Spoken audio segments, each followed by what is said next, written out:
Voilà en gros ce que je pense du sexisme dans le milieu du jeu vidéo et dans le monde de manière plus générale. Ah ok, d'accord.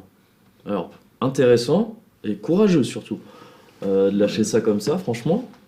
Mais alors du coup, là je suis en train de me dire que carrément ça mériterait presque, je sais pas, un extra life, un truc tu vois plus conséquent pour en parler. Ouais, non, mieux, je sais quoi. pas.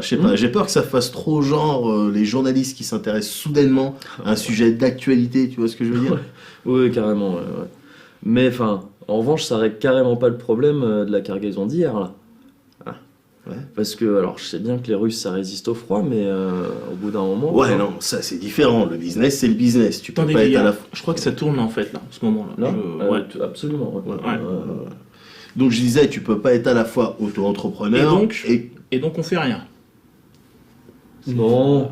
Là, a priori, on fait rien. Ben, on est combien, Mickey? On est le premier. Non. On doit être le 2 alors, le 2. Non. Le 19. Non, arrête. On est le 31 mars en fait. Voilà. Et le dernier XP c'était quand? C'était le 3 mars en fait, voilà.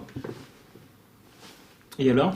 Eh ben alors, relis la job description, mon petit pote. Voilà. Il y a marqué 1 XP par mois. Voilà, donc du coup, prochaine XP, prochaines aventures en avril. En attendant, on chill, c'est tout. Ok, putain, ça tombe bien parce que j'avais rien préparé pour celle-là.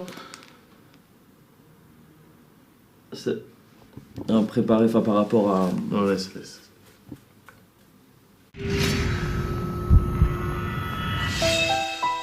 Salut, ça va? On commence ces news avec les versions en HD remasterisées de FF10 et FF10-2 qui bénéficient désormais d'un trailer.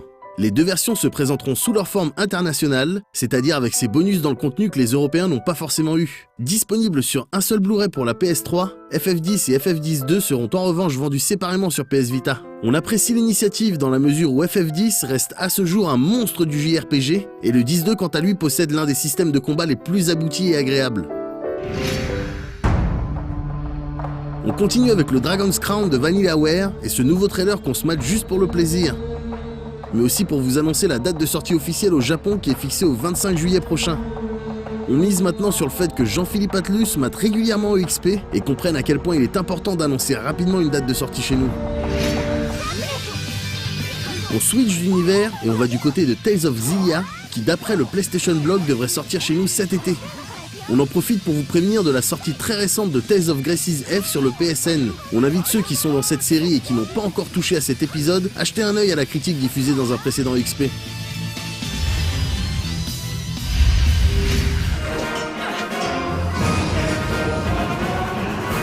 On termine ces courtes news avec Fire Emblem Awakening. Sorti en avril 2012 au Japon et en février aux US, le titre a reçu un accueil pour le moins enthousiaste. Un enthousiasme que l'on espère partager dans la critique diffusée dans le prochain UXP, le jeu étant disponible en France le 19 avril prochain. Ayant déjà abondamment parlé de ce jeu de rôle tactique dans les news EXP, nous allons nous contenter aujourd'hui de vous communiquer une info importante. Au moment où vous verrez cette news, la démo téléchargeable du jeu sera accessible sur l'eShop de la 3DS. L'occasion rêvée de vous faire une idée sur ce titre, le 13e de la saga Fire Emblem, en espérant que la qualité de ce dernier ne soit pas diminuée par la présence des téléchargements payants disponibles dès la sortie du jeu.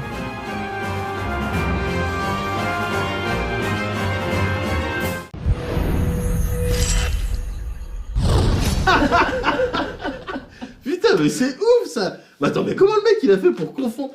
Mais non, mais ça se voit quand même que c'est pas des lunettes! Je sais pas, je m'en bats. Par contre, les mecs, franchement, c'est pas très pro là. Vous pourriez faire un petit effort? Oh là, non, t'as rien compris en fait. On va juste rien foutre là. Ouais, après. Ah non, mais attends, peut-être il veut, tu sais, peut-être il veut, on fait les intros là comme d'habitude là. Ah, Vas-y, vas-y. Wow. Retire ça par contre, retire ça. Voilà, vas-y. Salut et bienvenue dans ce nouveau numéro de XP, un XP un peu spécial, contrairement à tous les autres qu'on a pu tourner jusqu'à maintenant, dans la mesure où il s'agit d'un XP spécial Branlos, Moguri. Et sans plus attendre, on enchaîne avec je sais pas quoi. Vas-y Mickaël, raconte-nous notre histoire raciste. Alors, c'est qui est-ce qui a l'habitude de manger des nems ici? Moi. Alors, en 3. Alors, anal, Manteau. raisin, Orgie. Voiture. Critique. Ah. C'était facile. Il y a deux sortes de testeurs. Le mauvais testeur d'abord, qui à l'occasion de la critique d'un Monster Hunter ne manquera pas de vous refaire le célèbre sketch des inconnus à propos du bon et du mauvais chasseur. Et puis il y a le bon testeur, celui qui est carrément au-dessus de ça. Enfin, il l'évoquera peut-être rapidement, mais disons qu'il le fera mieux. Enfin, je veux dire, ouais voilà. En fait, disons qu'il y a le bon testeur. Bon, le mec qui cite les inconnus quoi, classique. Et puis il y a le mauvais testeur. Le mec il arrive, il cite les inconnus, mais voilà, ça n'a rien à voir. Enfin, vous le savez tout ça, on vous la fait pas à vous. On va donc éviter de s'apesantir sur la question et parler plutôt du testeur escroc. Lui, c'est le pire. Le gars il arrive, il t'embrouille à propos des Monster Hunter, des inconnus et tutti quanti. Il utilise des expressions pétées genre tutti quanti. Il fait des phrases super longues aussi, avec des répétitions scandaleuses dans ces phrases super longues. Tout ça, juste pour se torcher une intro pépère. Après, le mec il se permet même de t'expliquer qu'il est en train de t'escroquer en te faisant le détail de sa routine d'intro d'escroc. Ah, rien que d'en parler ça m'énerve. Ne vous laissez pas avoir, ces foutus imposteurs traînent encore aujourd'hui, en 2013. Sachez les reconnaître et veillez à ne leur accorder aucun crédit. Chassez-les éventuellement, que ce soit pour les abattre ou les capturer. Dans les deux cas, qui sait, ça pourrait bien vous apporter des matériaux intéressants et faire augmenter votre rang de hunter.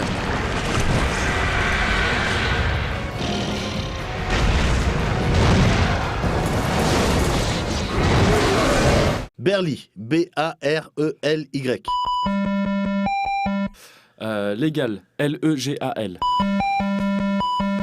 Asian, A-S-I-A-N. S. Asians. Les théories sur les raisons de la disparition des dinosaures ne manquent pas. On parle souvent de météorites, plus occasionnellement d'extraterrestres, parfois même d'ennuis profonds. Certains vont carrément jusqu'à prétendre qu'ils n'ont jamais existé.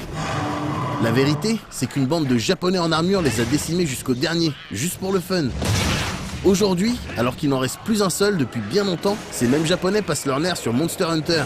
Depuis la sortie du premier épisode en 2004 sur PS2, ils passent donc leur temps à saccager virtuellement de la créature préhistorique, en priant très fort pour que les dragons de Komodo finissent par muter et qu'ils redeviennent ainsi un jour ces monstres qu'ils aimaient tant chasser. C'est triste et un peu cruel, c'est vrai. Mais d'un autre côté, ça nous a offert un certain nombre d'épisodes pas dégueulasses, dont le dernier né est donc le Try Ultimate ici présent. Pour comprendre la nature exacte de cette nouvelle mouture, il faut revenir un peu en arrière, à la sortie du premier Try sur Wii. C'est lui qui a lancé la troisième génération de titres pour la série, à laquelle se sont ensuite ajoutés Portable Third sur PSP en 2010 et 3G sur 3DS en 2011, tous deux n'étant sortis qu'au Japon. Et attention, c'est là que ça se complique un peu. Portable Third a également été porté sur PS3, toujours pour le Japon uniquement. 3G de son côté s'est finalement repoudré pour une sortie en HD sur Wii U, et c'est à cette occasion qu'on l'accueille enfin chez nous sur 3DS et Wii U, sous l'appellation Ultimate. Et ce qui tombe plutôt bien, c'est qu'il s'agit de la version la plus complète à ce jour, celle qui vient unifier tout ce bordel de portage et d'adaptation, celle que tu vas acheter évidemment si t'es fan de la série et qu'il te faut le nec plus ultra en la matière, et celle que tu vas acheter surtout si t'as envie de prendre le train en route. Mais c'est là qu'est toute la question, est-ce que t'en as envie? Moguri, c'est à vous. Alors, consonne. B, Voyelle, Voyelle. U, consonne. le R, Voyelle. Consonne, T, Consonne. T, voyelle. le E, Et consonne. et enfin le S.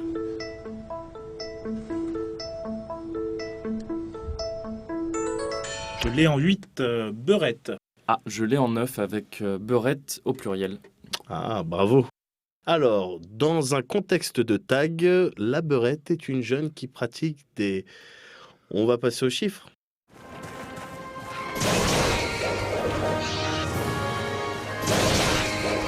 Monster Hunter, c'est une institution, et comme beaucoup de sagas institutionnelles, elle ne se montre jamais très pressée quand il s'agit d'évoluer, et préfère voir en son squelette immuable une garantie d'identité qu'une marque de stagnation flagrante. Quiconque décidera de s'attaquer à la série avec cet épisode Ultimate devra faire avec, et ça passera avant tout par une prise en main tout à fait flippante dans un premier temps. Le personnage principal est lent, se déplace de manière affreusement rigide et a la fâcheuse manie de finir tout ce qu'il a commencé, même si ça doit être une longue série d'attaques dans le vent. La caméra antique, l'absence de lock, les menus assez foutraques, l'austérité de l'interface et la traduction étrange par moments pourraient être autant de coups de grâce portés à un joueur déjà à terre et décidé à balancer le jeu au feu. Mais il suffit d'un tout petit peu de persévérance, 2 ou 3 pas maladroits dans la douleur avant de faire celui de trop, celui qui fait définitivement plonger dans la série et ses charmes. On commencera par comprendre les grandes lignes du déroulement du jeu. Ce village un peu moche devient notre QG, et surtout notre comptoir de quête en solo. Son chef nous envoie chasser des monstres ou récolter des matériaux dans la forêt voisine. Et quand on lui ramène ce qu'il veut, on obtient des points qui permettront de reconstruire la petite bourgade. C'est simple, c'est ludique, on accroche.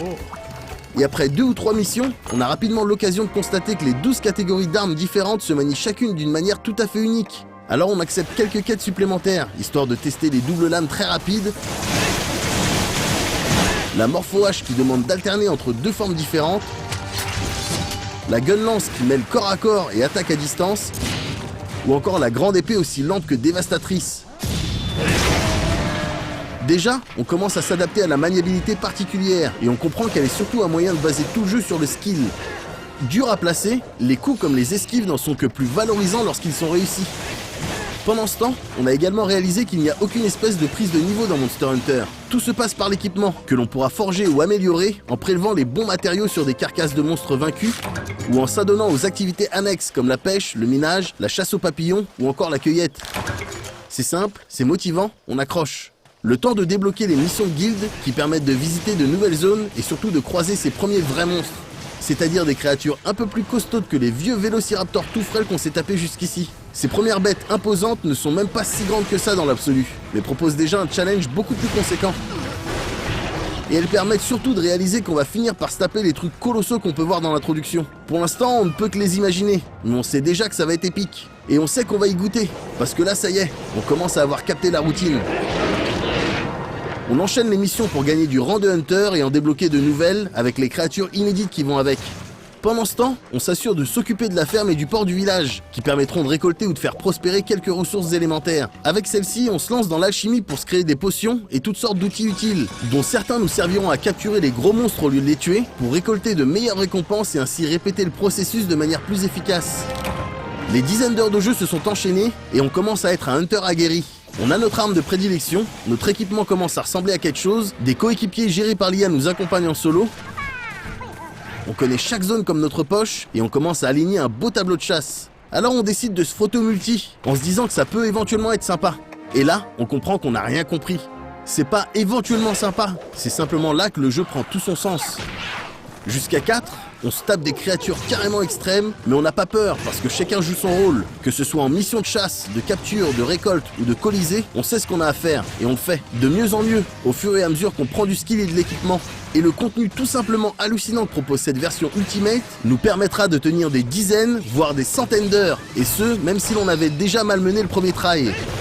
C'est dingue, il n'y a finalement pas si longtemps encore, on était à 2 doigts de balancer le jeu par la fenêtre. Aujourd'hui, même si certains aspects peuvent encore gêner, on apprécie sa rigidité et ses travers, tous inféodés à Messenger Skill et émulation. Fuck! On est même tellement accro qu'on s'est acheté la version 3DS en plus de la version Wii U pour pouvoir y transférer sa sauvegarde et continuer à grinder dans les transports en commun. Certes, ça a demandé en tout 2 consoles et 2 jeux, mais le principe est tellement ultime. Alors, question pour la famille El Mogorito. Que trouve-t-on le plus souvent sur Internet? Des filles de ta région. Des agrandisseurs de pénis. Des princes africains. Des princesses africaines. Non, il y a 0 Pareil. Français qui ont répondu ça. Non, je suis désolé, tu regardes pas les scams. Ça, c'était le meilleur scénario possible, celui du nouveau joueur qui découvre une série extrêmement riche et profonde par son épisode le plus complet, mais celui surtout du joueur qui a su s'adapter à une maniabilité et à un déroulement extrêmement austère. Il est certain que beaucoup ne seront pas capables de fournir les efforts nécessaires à l'appréciation du jeu, autant qu'il est certain que d'autres n'auront tout simplement pas envie de les fournir si c'est pour se taper un titre au principe rébarbatif par essence. Quant aux vétérans, ils savent à quoi s'attendre et savent également exactement en quoi ce nouvel épisode peut être séduisant, rien qu'en affichant de nouveaux monstres et de nouvelles pièces d'équipement. Mais ils pourront aussi se découvrir lassés par une série qui n'évolue pas, que ce soit par choix ou par peur de se remettre en question. Mais tout ça, c'est finalement le meilleur reflet possible de la personnalité de la saga, qui trouve en Ultimate son épisode le plus abouti à l'heure actuelle. Un épisode qu'on pourra donc découvrir sur Wii U comme sur 3DS, les deux versions étant identiques en termes de contenu et pouvant être jouées en coop en cross-platform. Attention tout de même, car si la Wii U permet le jeu en ligne, ce n'est pas encore le cas de la 3DS, qui n'offre pour l'instant qu'une coopération en local. Il faudra attendre une prochaine mise à jour pour le online, en sachant qu'elle permettra uniquement d'utiliser sa Wii U comme passerelle. Couplé avec le transfert de sauvegarde, ça fait deux fonctionnalités très appréciables, mais dont on aurait tout de même aimé pouvoir profiter sans être obligé de passer par la caisse 4 fois.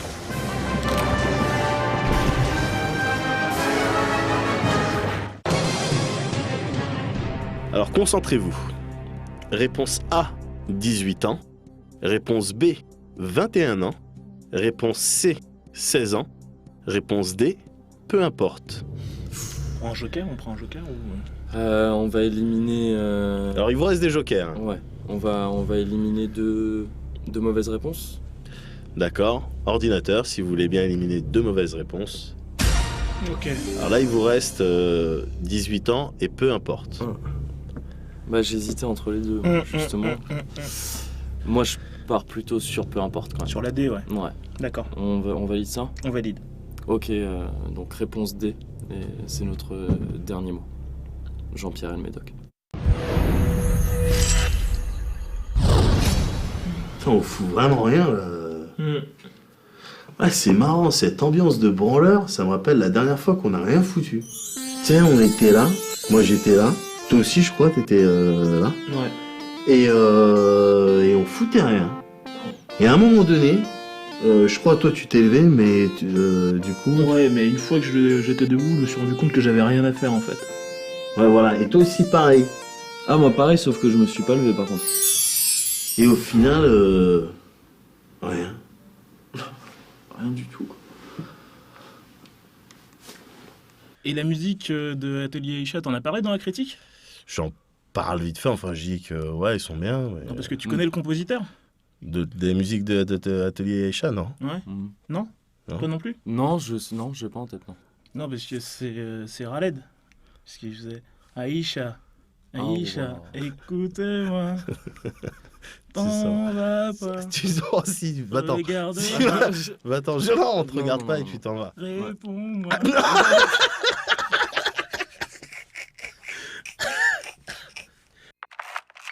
Je pourrais commencer cette critique en vous parlant de Gust et de ce sentiment de JRPG du pauvre que l'on ressent dans pratiquement toutes les productions de ce développeur japonais. Mais je m'inscrirais alors dans une dynamique complètement destructrice qui au final ne vous apprendrait rien que vous ne sachiez déjà. Ouais, Gust, tout comme ses petits copains Compile Heart, ID Factory et même parfois Nipponichi, sortent de manière assez régulière des JRPG totalement dispensables. Wow, nouvelle cassante. Non, ce qui m'intéresse aujourd'hui avec Atelier Aïcha, c'est de faire une analogie entre le métier de critique jeu vidéo et celui de hardeur masculin. Si, vous allez voir. Déjà, même s'il arrive que tu prennes du plaisir pendant les heures de travail, ça reste du travail. Autre point, tu choisis pas forcément le jeu avec qui tu vas passer du temps. À part si t'es une star et que tu t'appelles Mister Marcus. Alors pour tenir le coup et rester performant quand tu tapes un atelier quelque chose par exemple, bah tu fermes les yeux et tu penses à Xenogears, à FFT, à Skyrim et à toutes les autres grosses bombes qui sont passées entre tes mains. Mais du coup c'est déprimant. Alors quand tu rentres le soir chez toi, après une dure journée de labeur, la dernière chose que t'as envie de faire dans ta vie privée, c'est jouer avec ta console. Alors tu l'allumes pas évidemment. Et elle, bah elle te fait la gueule parce que tu lui avais promis que ton métier changerait rien à votre relation. Et puis pour peu que tu lui refiles une sauvegarde corrompue que t'as chopée au boulot, là c'est la merde. Au bout d'un moment, ta console elle en a marre, elle veut fonder un foyer chrétien avec des gosses tout ça. Et donc elle te demande de changer de job. Et c'est pile à ce moment-là que tu te rends compte qu'il faut impérativement que t'arrêtes de prendre de la drogue. Ne serait-ce que pour éviter de faire des intros complètement pétées quand tu fais une critique.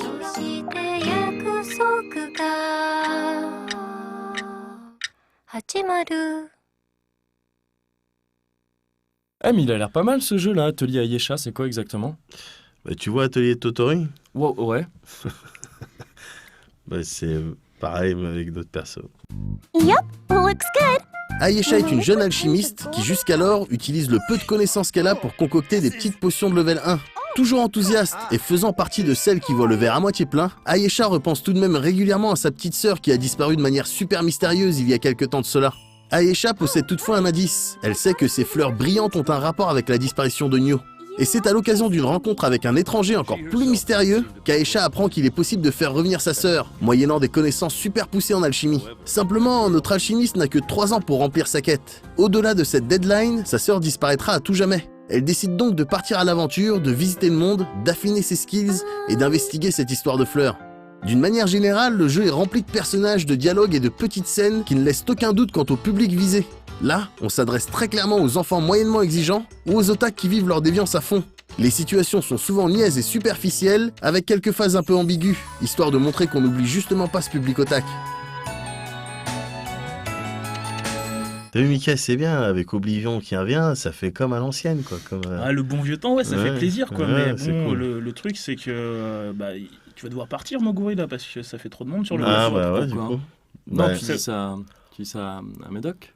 bah, Pourquoi non? Je vois pas pourquoi il devrait partir. Bah, Même- c'est toi qui as non, le non, dernier. pas le il problème. s'adressait à toi, non, pas moi. Enfin, Enfin, moi, à quel niveau? au niveau- du départ? Non, de ta personne. Oui, enfin, de ma- Moi, toi, en tant que personne- en tant Personne. que en tant tel, que personne, je- en tant que quelqu'un, mais ouais. Pas Et au toi, niveau du départ, pour moi, pour le Pour le départ. Non, je vois pas pourquoi tu. Ben, parce- Pourquoi tu dis ça à Médoc? Je comprends pas. Non, mais Enfin, je veux t'es dire, dans le il est- déni, lui, t'es il est dans le là depuis déni. le début.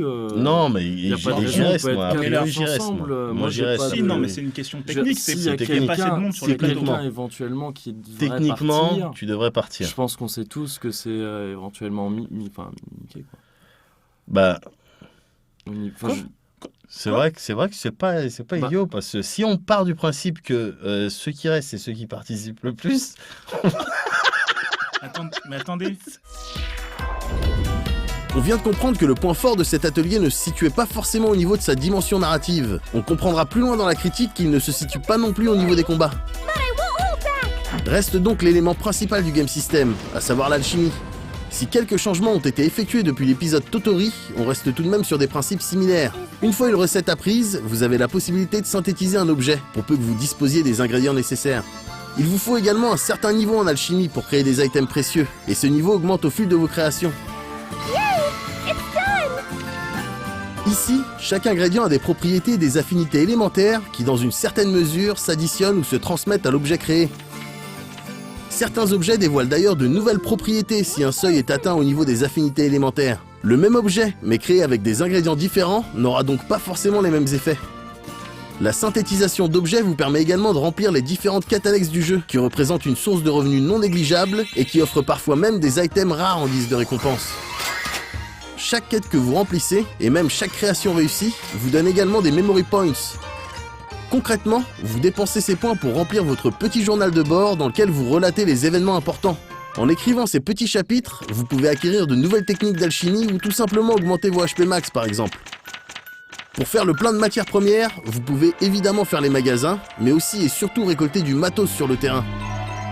La nouveauté ici, c'est que les membres qui vous accompagnent peuvent eux aussi faire des trouvailles, en sachant que tel ou tel personnage sera plus efficace sur tel ou tel type de terrain. On arrive maintenant au combat, qui ressemble à peu de choses près à ce que Totori proposait. Les ennemis sont visibles sur le terrain et vous pouvez avoir un avantage en les engageant avec votre bâton. On est toujours dans du tour par tour, avec cette barre qui vous indique l'ordre d'action de chaque combattant. Les jauges qui se remplissent à chaque fois qu'un perso fait une action ou reçoit un coup peuvent être utilisées pour appuyer une attaque, protéger un camarade, ou simplement exécuter une action spéciale et propre à chaque personnage, comme se redonner des MP par exemple. Il y a également une notion de placement, en sachant que se disperser pour encercler un ennemi vous permet de placer des critiques par derrière, mais vous prive de certaines autres actions. Une dernière jauge, qui elle aussi se remplit en fonction des coups que vous donnez et que vous recevez, vous permet à terme de lâcher une attaque spéciale. Et là, a priori, on a fait le tour.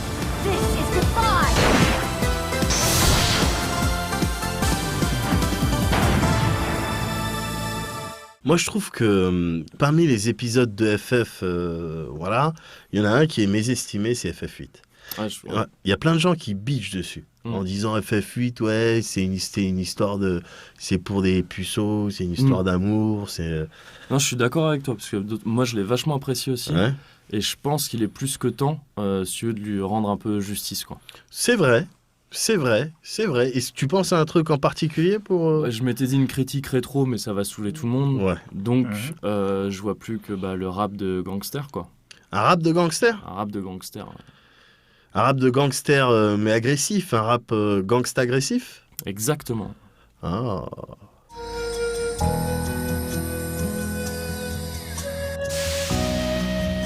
On trouve dans cet atelier Ayesha des idées très agréables, dont les autres RPG devraient très clairement s'inspirer. À commencer par le fast travel dans une ville. En appuyant sur Start, vous pouvez en effet aller à chaque lieu d'intérêt, et même rejoindre la carte du monde. Le fait de nous épargner les combats les plus faciles en faisant tout bonnement disparaître les monstres d'un coup de bâton est également une excellente initiative. Les musiques, elles aussi, vont dans le sens de l'agréable, et le chara-design n'est pas spécialement dégueu. Reste tout le reste en fait, avec des choses un petit peu hallucinantes. Le bestiaire déjà, qui se pointe avec 7 ou 8 monstres différents en tout et pour tout, ces derniers étant déclinés en 4 couleurs pour signifier la difficulté. On peut aussi parler du nombre de skills qui ne dépasse pas 4, et cette seule et unique attaque spéciale par perso qui au final rendent les affrontements terriblement répétitifs visuellement parlant.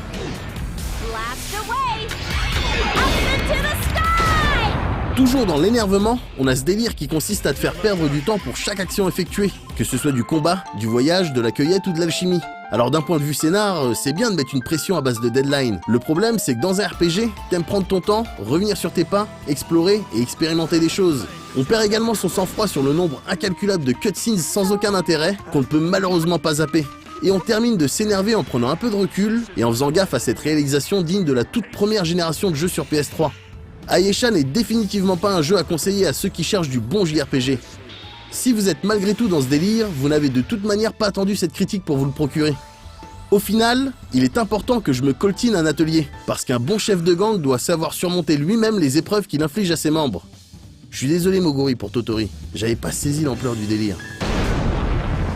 Farewell.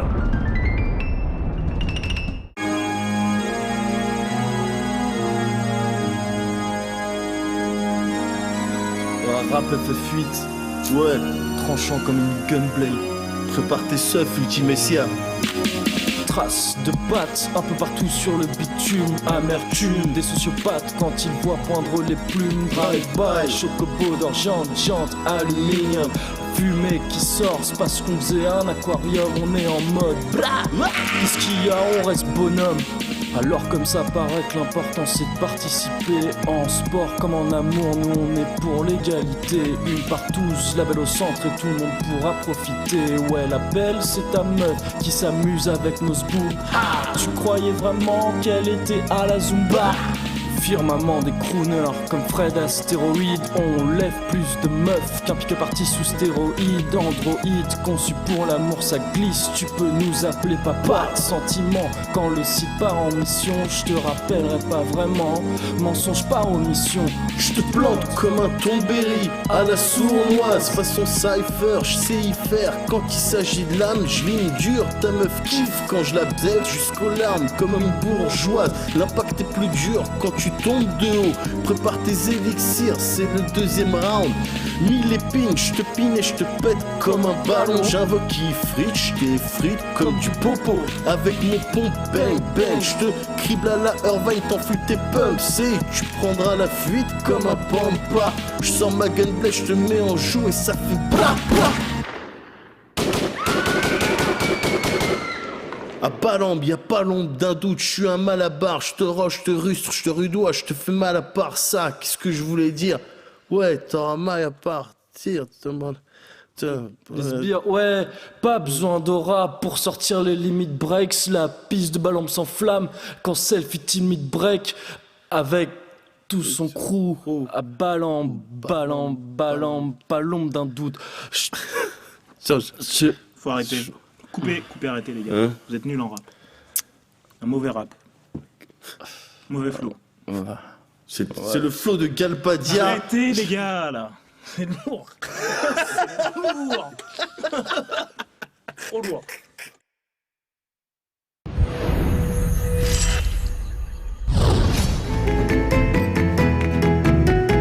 Alors par contre, t'arrêtes, ça c'est de la post-prod en plus, ça on va pas se galérer.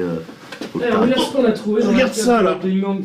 Wow, c'est beau ça va. S'il était là, il était posé. Ça, vous l'avez trouvé dans la cave? Ouais, il était à côté des rebords là. Tu sais qu'on avait acheté avec les abonnements. Ah, à côté des rotors d'hélicoptères en or qu'on a- tout ça. Ah, et les putain, c'est- baskets en diamant. Les baskets il en était or. derrière. Il tout ça. était juste derrière, putain, Voilà, ça il- tue ça, c'est cool. Bah ouais. Et il fonctionne encore? Je sais pas. Kingdom Hearts. Non, il déconne, hein, je crois. Il déconne, hein. Oh, attends, faut souffler là où qu'on met les piles. Ah ouais, vas-y. Cash, Kingdom Hearts.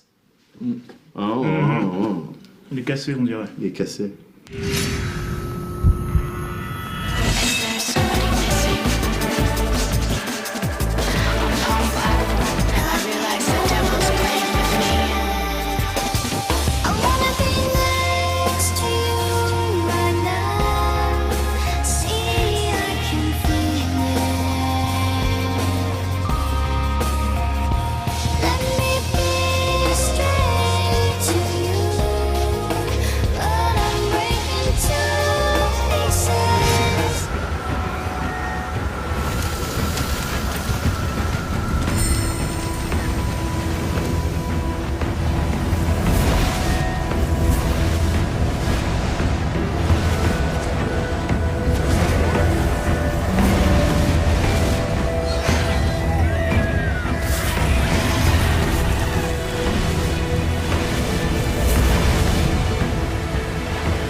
Putain, c'est ouf. Combien de temps vous dites? Ah, c'est plus d'un an, ouais. Plus d'un an, je crois. Ah ouais, quand même. Mais attendez, versus 13, quoi. Non, attends. Peut-être le choc, il est... Ouais. Du coup, on fait quoi? Rien.